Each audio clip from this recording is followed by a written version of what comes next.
So, oh, wait a minute. Now you can hear me. Oh, In the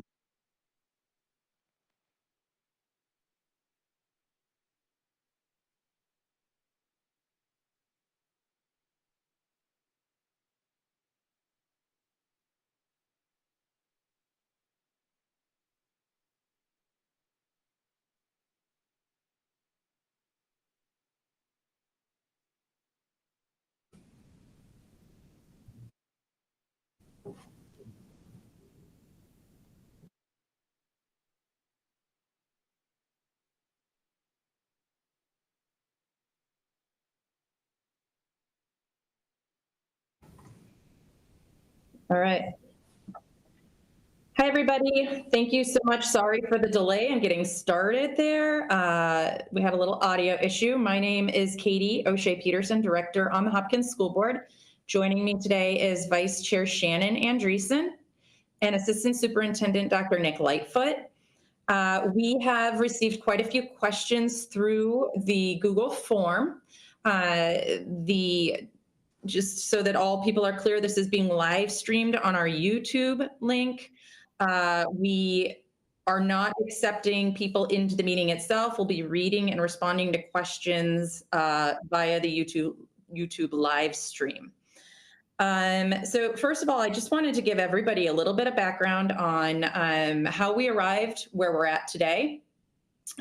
With the racial equity policy that's in front of us today, the school board has worked pretty diligently behind the scenes in order to craft this policy. So I wanted to just put a big thank you out to our Policy and Monitoring Committee, our Student Equity Advisory Council, as well as Dr. Stanley Brown, our Director of Inclusion and Diversity. Lots of work has gone into this to ensure that it accurately reflects the direction that we would like our schools and our district to head. I also wanted to talk a little bit about what drove us to create this particular policy and put it in front of the school board.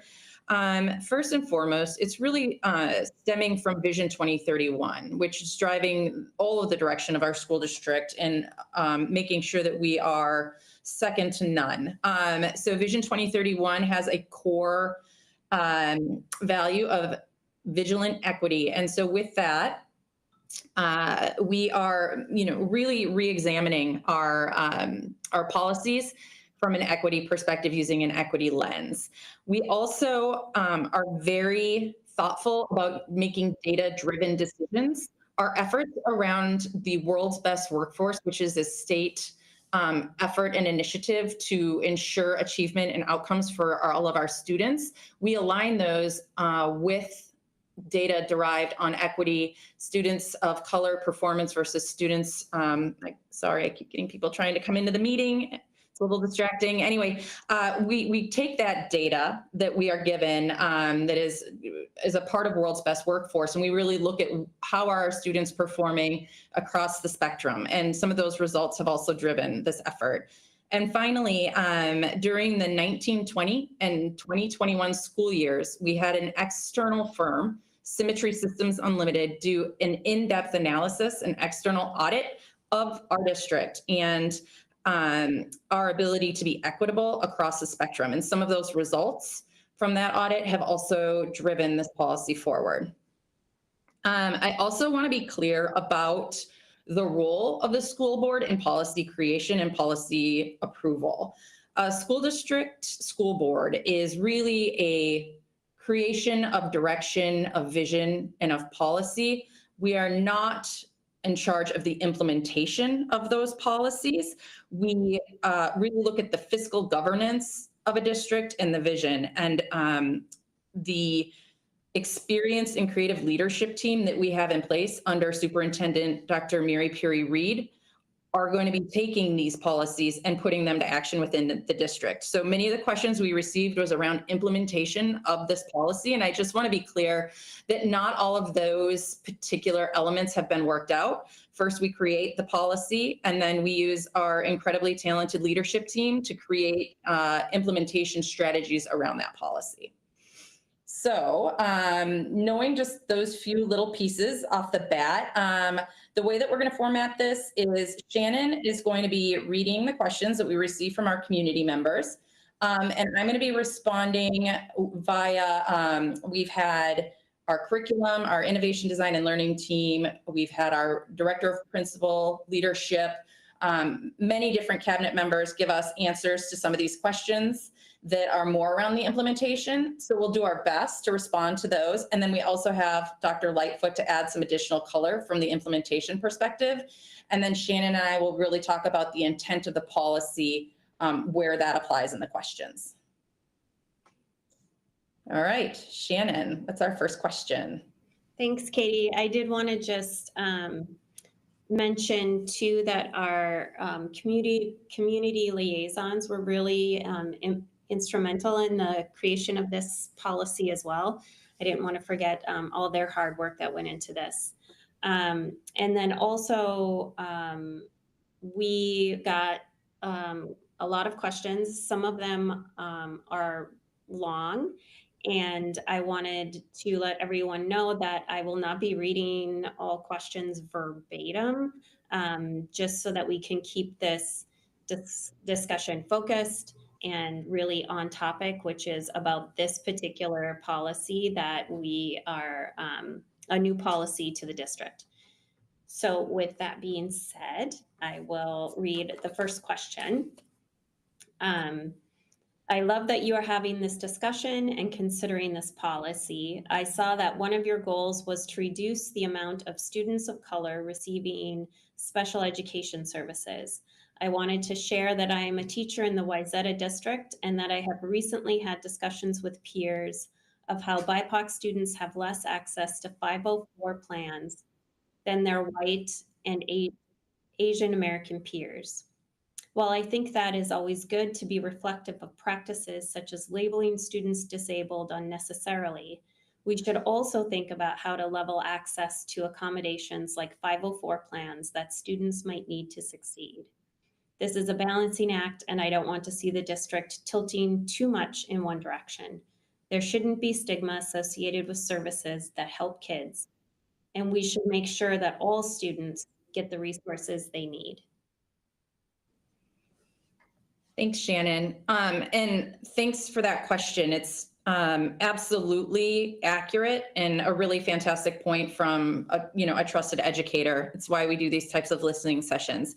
And I think that this really gets to the point of accurate and accurate representation, accurate identification of students. So when you're talking about take two students with similar classroom behaviors, that ensuring that our students of color are receiving the same types of supports or as our white students might be. So where a white student would get an IEP and a student of color may traditionally get an EBD diagnosis, we really want to make sure that we're accurately and fairly looking at our services and applying those at both ends of the spectrum, whether they need additional services and support or they're some of our high achievers. We're making sure that we're identifying everybody in the same types of methods to ensure that nobody's falling through the cracks really on either end of those spectrums.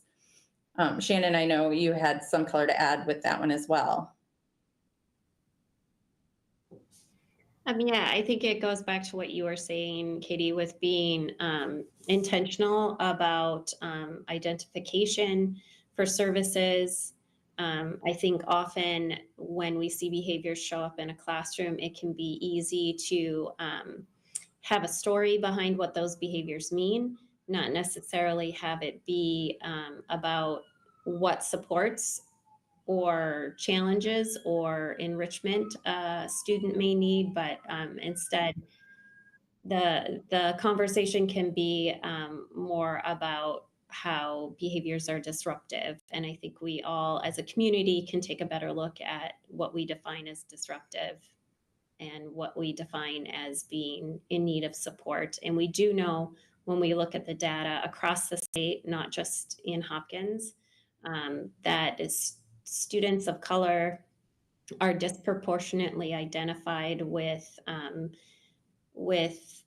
learning issues that will get them, that often result in them being pulled out of the classroom and put into self-contained programs. It is absolutely an issue that is that we need to be addressed, that we need to address on a state level, but also on a district level.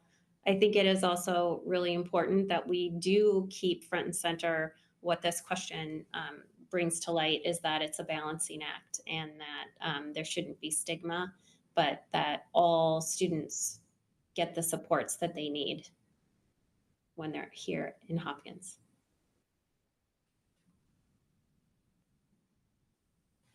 Did we want to move on to the next question?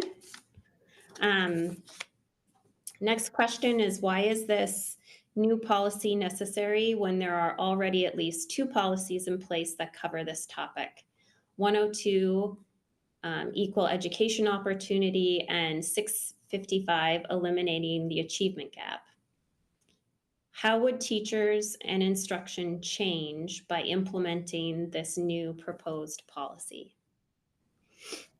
So kind of going back to the things that drove us towards this policy. Number one, the external equity audit that we did. So a result of that showed us that we actually have a lot more work to do in serving our entire Hopkins student body. One of the findings, and I'm just going to read this verbatim from the report because I think it's really, really telling. It says, Hopkins students from the 3 major race groups, Black, Hispanic, and white, perform at a higher level than the state in reading, though the converse is true for math. Hopkins had a greater spread between white and students of color for reading in 2019 than the state, and about the same spread for math. The figures below also reveal some information from reading and math comparisons within the district. The reading proficiency trends downward from 2016 to 2019. Math proficiency stays the same. When we look at the spread between white students and students of color for reading proficiency, in 2019, there is a gap of 40% for students in the Hopkins district and a gap of 30% for math proficiency. So those are hard and fast numbers around proficiency of our students of color compared to our white students, which obviously says that these 2 policies aren't serving our students in the way that we intended. Also going back to our data-driven approach to really all decisions that we make in Hopkins, information in 2021, let me just state that one of our goals with the world's best workforce effort is that our students get above a 21 composite on the ACT. In 2021, only 17% of our Black students had a composite ACT score of 21 or higher, in comparison with 74% of our white students. Again, going back, taking that data-driven approach and saying that these policies just haven't been enough to serve our students of color, and we need to do more.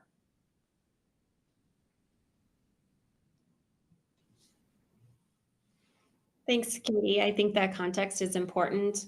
I would also refer our community to conversations that we've been having starting last year, actually, around the inadequacy of Policy 102 to really address the specific needs around the protected classes that are laid out in that policy. So we have been working as a school board to use that equal educational opportunity policy as an umbrella policy, and really being intentional about creating policies that make more robust our discussions and our ways of approaching our governance of that larger umbrella policy for specific protected classes. And it is in alignment with work that's being done at the state level through the Office of Civil Rights. So again, really important work, and something that we've been intentional about for quite some time in Hopkins. So our next question is, how will your racial equity policy improve literacy outcomes? So, in Hopkins, our literacy program is designed to attend to both mechanics of reading, as well as promoting each of our students to see themselves as empowered readers, which means attending to our students both socially and emotionally. We agree that students need a balanced approach to literacy instruction, which includes direct instruction as well as phonics. We have trained staff in the LETRS approach, LETRS. It's a curriculum, a foundational curricular skill. So we teach them the foundational skills for reading instruction, phonological awareness, phonics, fluency, vocabulary, comprehension, writing, and language. And we're training an additional 60 cohorts of 60, an additional cohort of 60 teachers in the 22-23 school year. So regarding literacy, I wouldn't say that this policy specifically is going to change it, but it does drive our approach to meeting our students where they're at socially and emotionally and ensuring that our curricular approaches align with those. Nick or Shannon, anything to add? Thank you, Katie.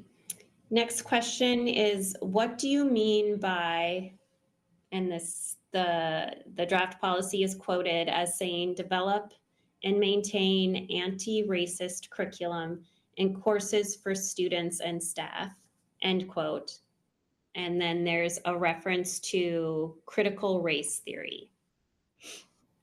So critical race theory is a theoretical framework that's complex and often taught at the college level to students who select courses dealing in law, social justice, or race. It is not a framework that we teach in our K-12 setting, nor do we send our teachers to learn about this framework. At the same time, many of our teachers and leaders do discuss issues of race in our schools and our classrooms. We believe that it is important for our students to know that race is an important social issue that has a long history in the United States. Furthermore, anti-racist teaching is important to Hopkins. We will work to acknowledge that racism exists in our world and even in our schools. We will strive to engage in practices that are promoting our core values of love, inclusivity, and equity. Finally, our school board has not passed any policies or resolutions regarding critical race theory. There are no graduation requirements related to this as well. So just talking a little bit about, Shannon, if you wanted to add any color there, otherwise I can go into what the Hopkins Learning Framework actually does look like, just after addressing the question about CRT and whether or not that would be something we were going to explore. I think we've got some other questions around curriculum and what that looks like and means in regards to this policy. So perhaps we could talk about that in under another question. I think there's one that gets really specific to that. Okay.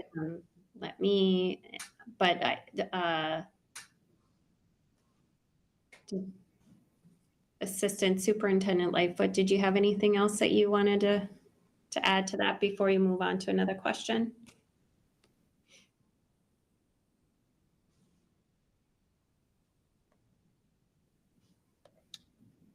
I don't think so, Shannon. Okay. I just got worried that I was on mute, like such a 2020 like problem. Okay.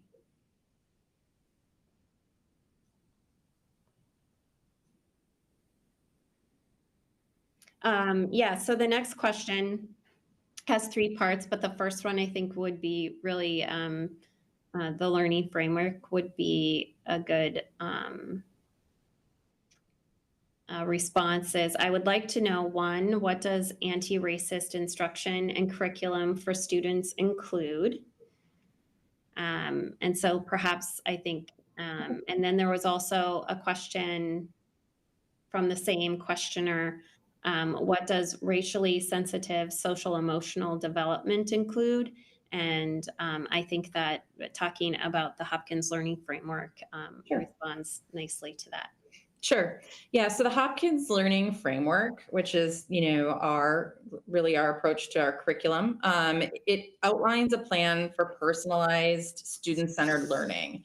The plan and the pedagogy it calls for is anti-racist because it builds on and leverages the assets of each individual student and the unique racial and cultural backgrounds that they bring to the classroom, rather than adherence to any particular ideology or curricular materials. While learning will always be standards driven and strive to build a strong academic competence and critical thinking for all of our learners, we will do so in a way that honors each individual student, as well as validates and affirms where they come from and who they are in this diverse world.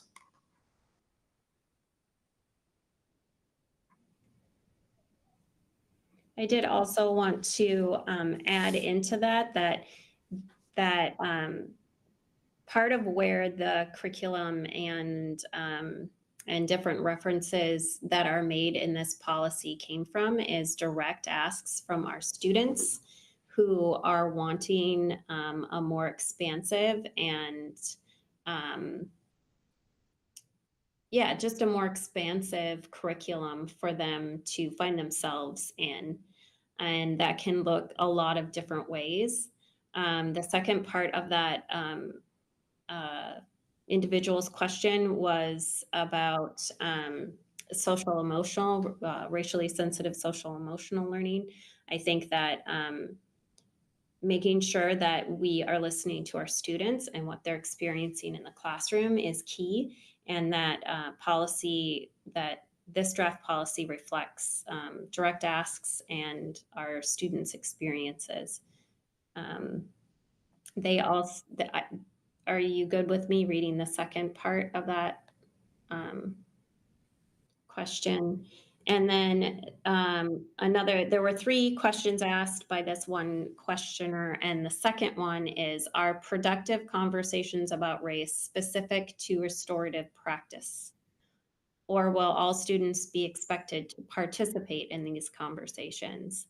And again, this is something that came directly from our students who are asking for conversations about race to happen in our community. And I believe that it is the expectation of our board, and I hope it is reflected through this policy, that everyone in our community is able to participate in productive conversations around race. And it is, in particular, a specific ask from our students.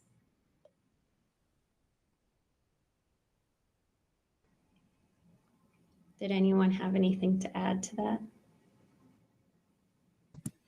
The other piece that I would add is that we also heard from our community liaisons.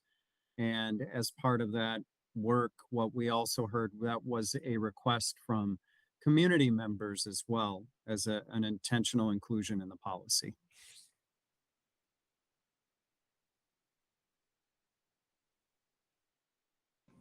Yeah, I think I would agree with that as well. And I think too, much of the additional questions we have, Shannon, are around implementation. Specific questions on implementation of the policy, which, as I mentioned before, isn't something that is within the purview of the board to determine. But Dr. Lightfoot, I don't know if you want to speak to kind of some of the things that the leadership team, may be doing or will be doing around implementation, just at a very broad level. Hello, Rhoda. At a very high level, if there's anything from that you would like to share, that would maybe be great, or what that process looks like.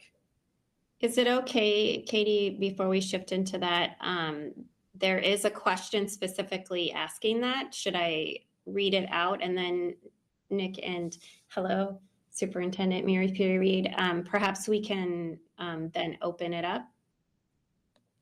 Okay, I will read that. This questioner asks, community member, I believe a parent, overall, I am in support of the proposed racial equity policy, but have concerns about what implementation looks like. My fear is that even more pressure will fall on classroom students and teachers. Children sometimes come to school carrying so much from the world around them that they are literally unable to participate in the mission of school, learning and collaborating for a part or the entirety of the day.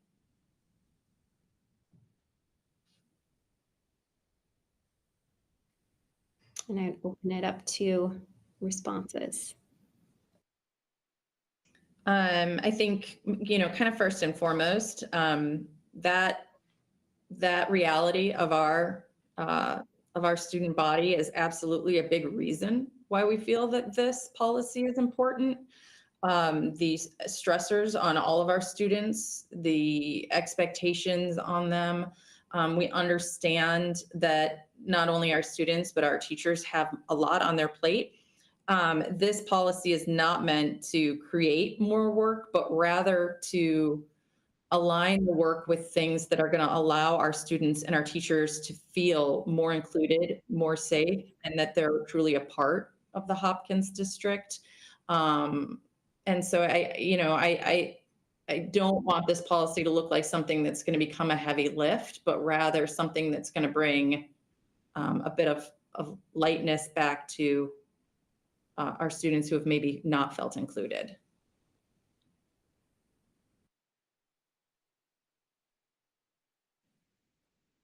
Hi, everyone. Can you hear me okay?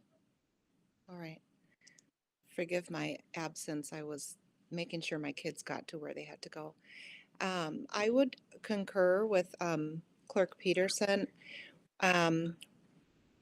There's a lot that we have to do with implementation, and we could talk all day long about how that would manifest in students' experiences, adult experiences, family experiences across our many spaces, because we're talking about making hiring practices that result in our staff demographics matching our student demographics.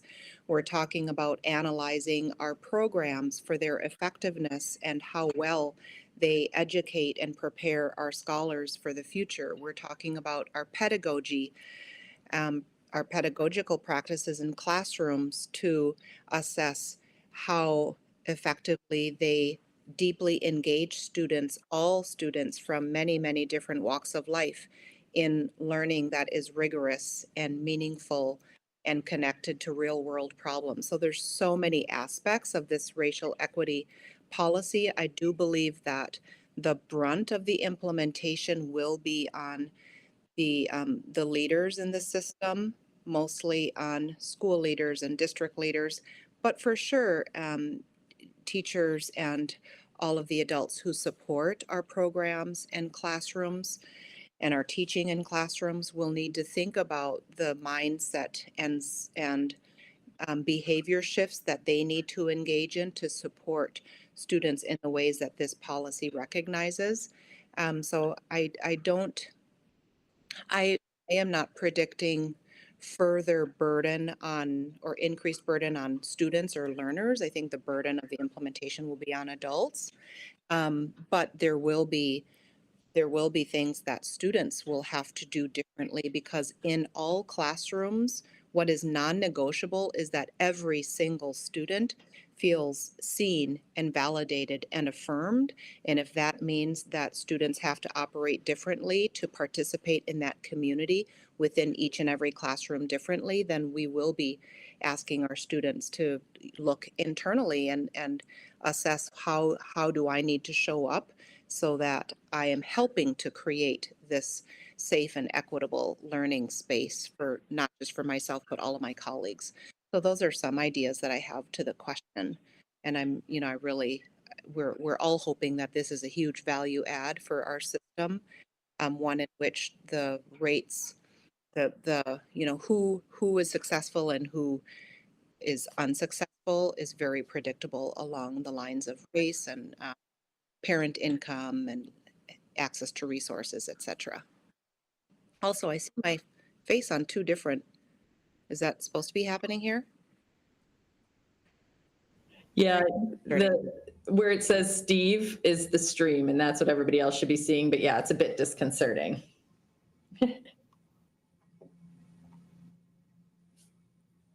Well, thanks for that. I think that's important. As a parent, I am also like acutely aware of what our students are bringing into the classroom these days, and a lot of it can feel really heavy.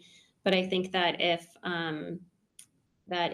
the adults are showing up in a way that makes all students feel engaged and part of a community of learning, I think it goes a long way to alleviating that for our students.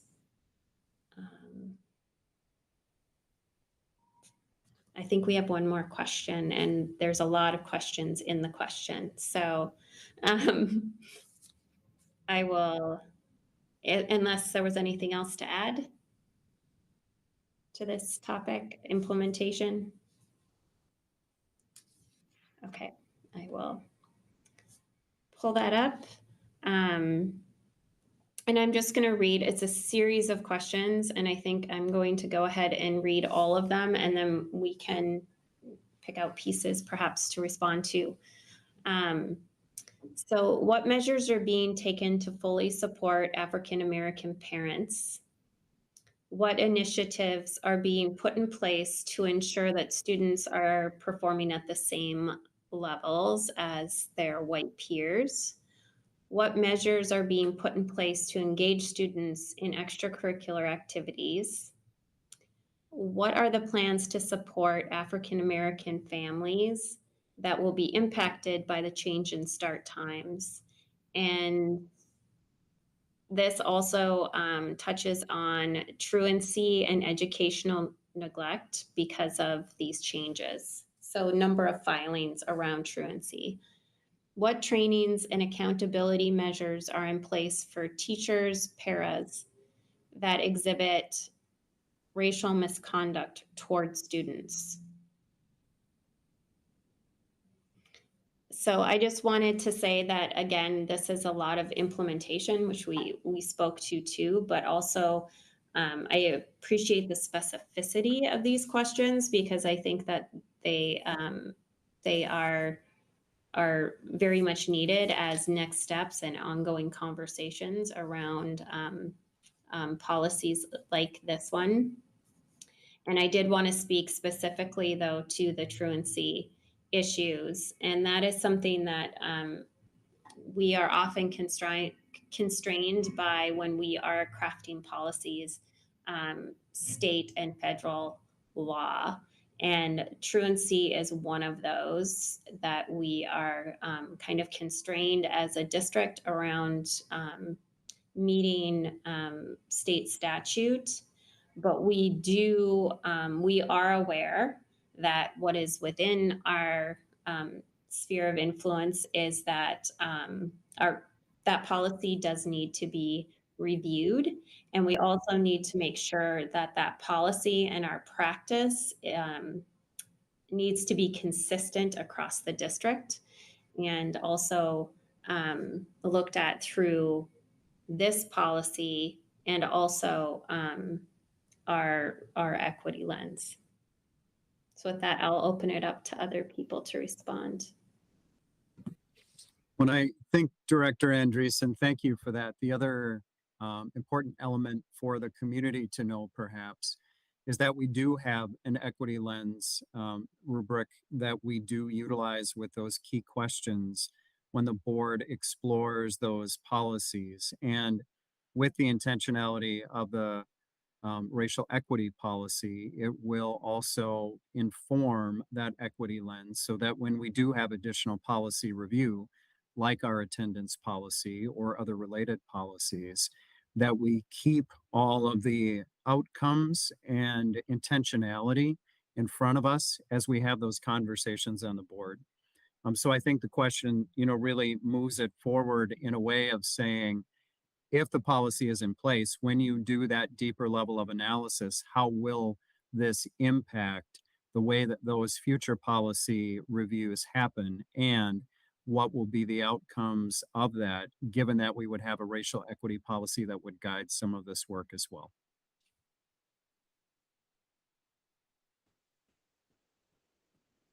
Well, thanks to the two of you for helping us get started on these questions. I do have these questions pulled up, so I'm just going to slide over there. And I also appreciated the specificity. So I'll try to respond to, I'm echoing. Do you hear me echo, or what should I do differently? Anything? You're not echoing now, Oh, so okay. maybe it's okay. It got Okay, fixed. perfect. All right, thank you. And let me know if you want me to reread them. I'm happy to do that. Okay, I have it in front of me I have a tab up here, so I'll just look at that specifically. But the first question is, what measures are being taken to fully support African American parents? And it's a very important question, and I think that we can continue to increase and improve our efforts, but I do want to acknowledge that with Dr. Stanley Brown as our coordinator of diversity, equity, and inclusion in our district.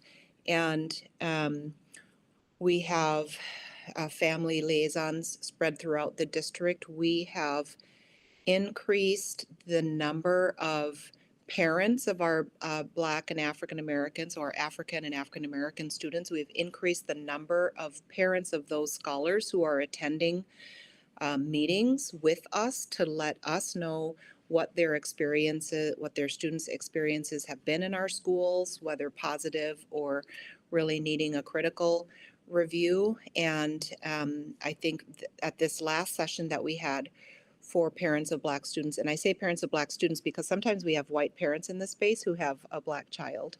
At this last session that we had, I believe we had nearly 70 parents on the call, which was really remarkable. And we had a very robust conversation about, all of the things that we have been doing and hope to do. So we would like to continue those quarterly gatherings. There is another one coming up soon. I don't remember the date, but when I stop talking, then I'll try to find it so I can put it into are we using the chat feature? I'm not sure, but so I can share it. And I know that there are school-specific efforts that are happening with principals connecting with parents of Black students, with parent-teacher organizations reaching specifically out to parents of color. And what we look for are very specific ideas from our parents for what kinds of outreach or inclusivity measures will land well, because we can invite all we want, but one thing that we've recognized is that people have very different schedules and different demands on their time, and we can't always expect people to come to us. We have to figure out how we can go out into our communities and homes to connect with our parents. What initiatives are being put in place to ensure they are performing? I think it means students, African American students, are performing at the same levels as their white peers or beyond. What measures are being put into place to engage students in extracurricular activities and after-school programming? Okay, so a couple of things. First, we have a process called Student Assistance Team, SAT, that it's a structure and a process that exists at every one of our schools where we have teams of adults review name by name students who are struggling either academically, struggling socially, struggling in terms of personal wellness or mental health. And so there is a support mechanism at each of our schools to recognize individual students who may need extra support, whether those recommendations are an after-school activity or a wellness coach or academic support, targeted tutoring, things like that.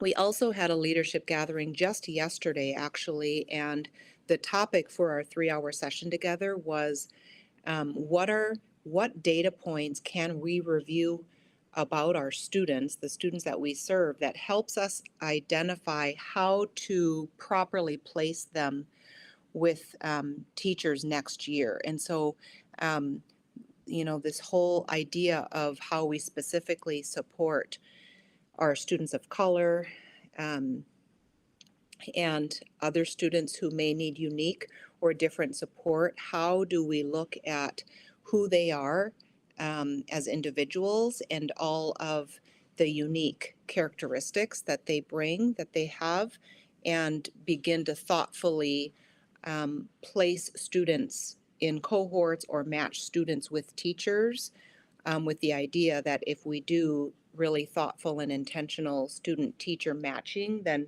we're setting our students up for success. So we take that student by student, name by name approach very seriously in Hopkins, because we know that that within each classroom we want that synergy to be created between students and their teachers, and it begins with thoughtful placement. So that's just two examples of how we specifically place and support our students. And I'm not sure how much time we have, so I'll just stop there and see if we need to go to a different question.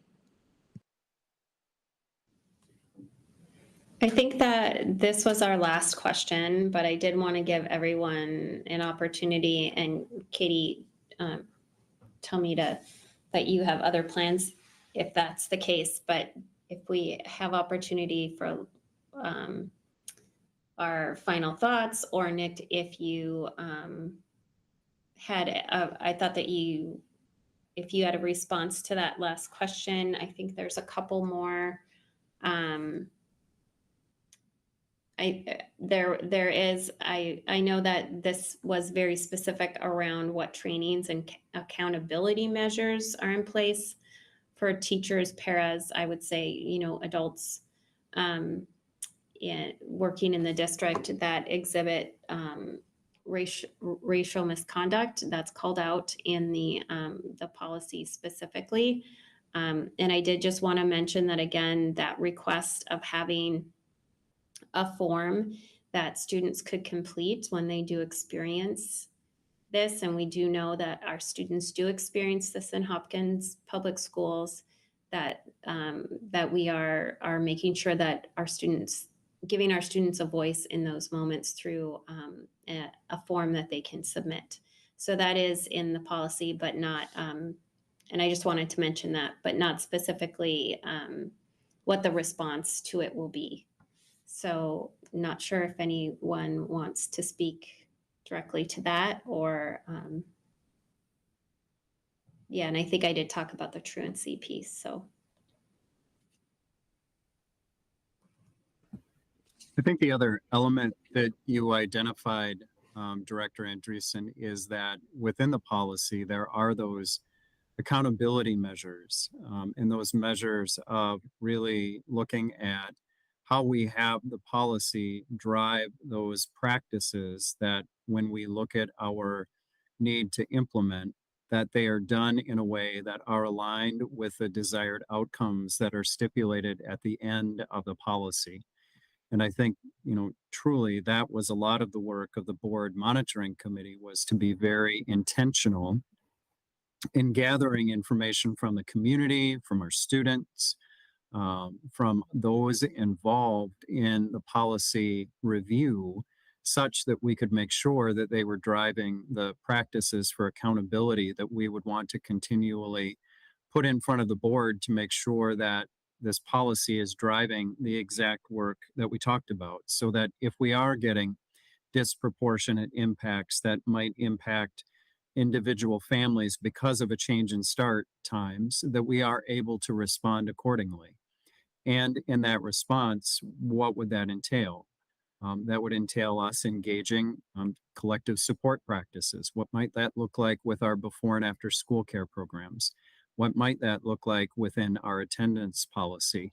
How might we look at the system that we have, knowing that this policy is then asking of us to make sure that we are accountable for practices that drive our implementation in an equitable fashion. So yes, as we do that more explicitly, following through, even the first step of specific forms available for students that can also aid in the implementation of the policy.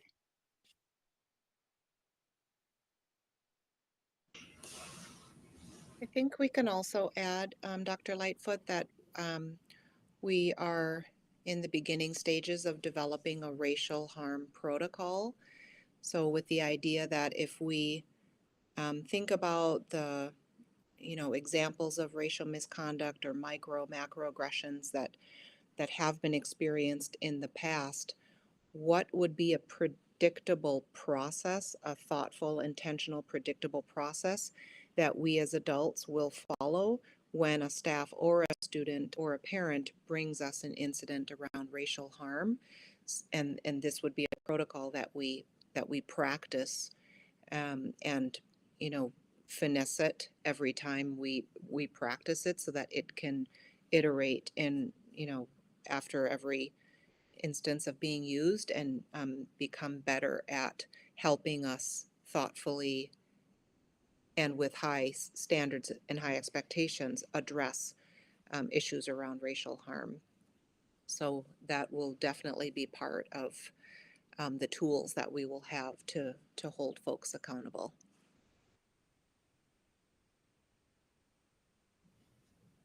Thank you. Yeah, I think, overall, I think that what we just want to make really clear is that this is the very beginning stages, and that a lot of the effort in what this is going to look like in practice is yet to be discovered. But again, as a school board, we are very intent on making sure that the voice of our students is heard at the board table, as well as the voice of our community. So we do very much appreciate the questions that we received today. We very much appreciate the effort put forth by our stakeholders in helping us craft this policy.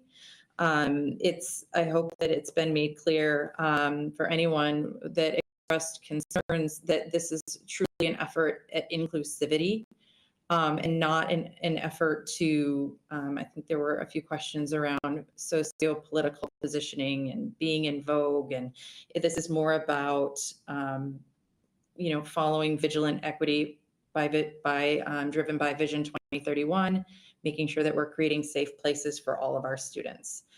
So the work will continue and how this policy is implemented moving forward. And I would also just like to say that the school board does appreciate the voice of all of our stakeholders. And I think we received 10 questions today, but if there are continued questions, if there's a need for dialogue, please feel free to reach out to the school board directly. Our contact information is available on the website. There's a contact the school board that will come to all of the board members. You can email us. You're also able to come to board meetings and share your thoughts with us at the board table, or leave a voicemail that would be listened to. But we do have our ears wide open and appreciate all the input from our community members, as this is a collective effort for all of us. Any other thoughts, Dr. Mary Perry-Reed, Dr. Lightfoot, Vice Chair Andreson, that you guys want to share? I just wanted to quickly share, for the parent that asked about African American parent engagement, the next meeting for parents who have African or African American children is next Wednesday, the 25th. Is that the date on the, yes, next Wednesday, the 25th at 7 p.m. And then the last thing that I'd like to share is that this work requires all of us to work together. Not one of us can do this alone. And this work is so important, not just because we care about the future of each and every student, but we also care about the future of the state of Minnesota and this country, right? Like, our state and national economies require us, depend on us to educate every learner at high levels. Because when we deliver our students into the world, they have to be able to participate in uplifting and contributory civic engagement. They have to be gainfully employed. They're going to be parents, right? Like, we have to prepare all of our students. We can't afford to shun or exclude, miseducate, or marginalize any of our students. So this is not just a economic imperative, it's a moral imperative for us to treat every student with the highest regard. And so we just really appreciate all of our parent and community engagement. And of course, our wonderful school board members. Thank you, Dr. Mary Perry Reed. I think, Shannon, unless you have anything else to share, that kind of winds it down. We had it scheduled until 6:30, so 6 minutes of everyone's lives back. Or they can take that time to email us at our school board email, those full 6 minutes. Great. I just want to thank you, Katie, for running this, keeping us on track. And also, I want to thank all the leaders in the district that helped us respond intentionally to these questions. I didn't want it to become another case of the school board saying, we don't know because we don't do implementation. So I really appreciate everyone kind of jumping on board and helping us out. And yeah, just very grateful for the two of you being here and helping us engage our community at a deeper level around a really important topic to everyone in the district. So thanks. Awesome. All right. Thanks, everybody. Thank you. Bye.